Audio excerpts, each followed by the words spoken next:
So how exactly do you get the truth from an organization that's literally built to keep secrets? Today, we're going to dig into this amazing clash between public investigation and deep state secrecy, all thanks to some declassified CIA documents that show us the rulebook. Okay, let's get into it. Our story kicks off right here with this document. It's a CIA cable from May 1978, and you can't miss it, stamped right there at the top and bottom in big, bold letters, secret. This was never, ever meant for public eyes. This was the internal playbook for how to handle a very public and very, very sensitive investigation. And really, that brings us to the core puzzle we're looking at. When Congress needs to ask questions about the nation's biggest secrets, like, say, the assassination of a president, how does that even work? How do you possibly get straight answers from people who are trained professionals in secrecy? All right, so let's introduce the two main players in this showdown. In one corner, you've got the House Select Committee on Assassinations. We'll just call them the HSCA. That's Congress, trying to get answers for the American people. And in the other corner, the Central Intelligence Agency, an organization whose entire job is to protect its methods, its people, and its secrets. The year is 1978. The HSCA is neck-deep in its investigation into the Kennedy assassination. And, as you can probably guess, a lot of their questions led them right to the CIA's doorstep. They needed to talk to people who worked for the agency, past and present. And that's where things start to get, well, complicated. Okay, so to get a handle on the rules the CIA put in place, first we need to understand who the committee was trying to talk to. Because the agency doesn't just have employees. It has this whole complex web of different kinds of personnel, and each one has a different layer of secrecy wrapped around them. And a really key group here are the non-official cover officers, or NOCs. Now this is critical. A NOC isn't working out of an embassy. Their connection to the CIA is the deepest kind of secret. To the world, they're a business person, a journalist, anything but a spy. If their cover gets blown, entire operations can collapse.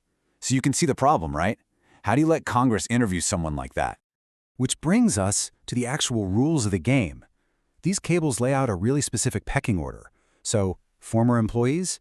Yes, the committee could talk to them, but only after the agency made the first call. Informants and sources? Sure, as long as the committee already had their names. And those super-secret NOCs? They could talk to them too, but, and this is a big but, they would be using fake names. And then look at that last line. Current agents. The default answer was just no direct contact, a total firewall. So the CIA created this whole formal process, and the language they used in the cable is fascinating. They called it mutually agreed guidelines. It just sounds so orderly, so professional, and most of all, so cooperative.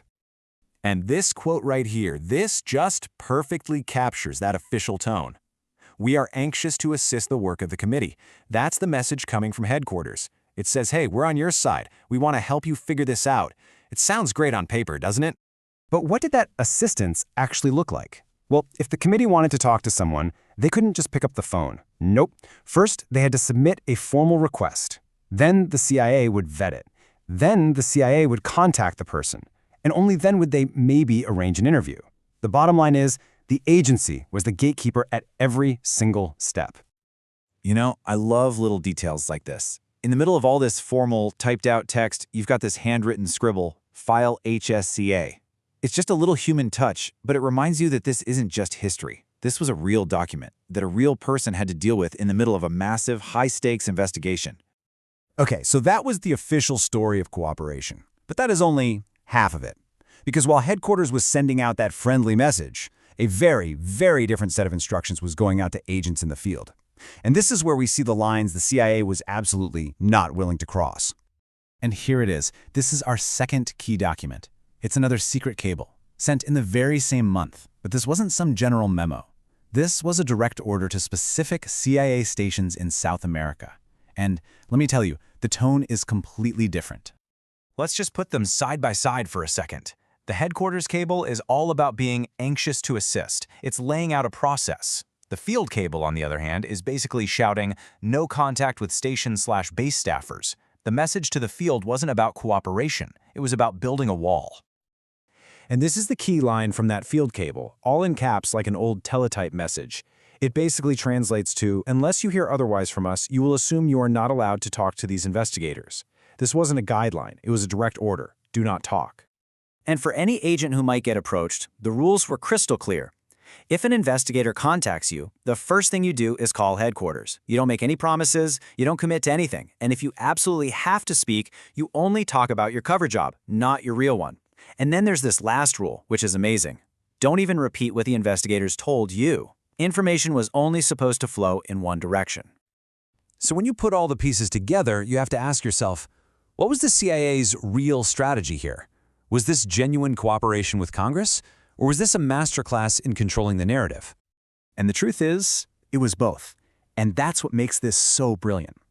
These declassified cables show a perfect two-pronged strategy. Publicly, you have a formal cooperative process to show Congress you're playing ball. But privately, behind the scenes, you have these strict, unspoken rules to control exactly what information gets out and who gets to say it. And really, this whole episode from 1978 just shines a light on a timeless problem. The names and dates might change, but this core tension is always there. And it leaves us with this huge question that every democracy has to wrestle with. Where do you draw the line between the secrecy you need to keep a country safe and the transparency you need for people to hold their own government accountable?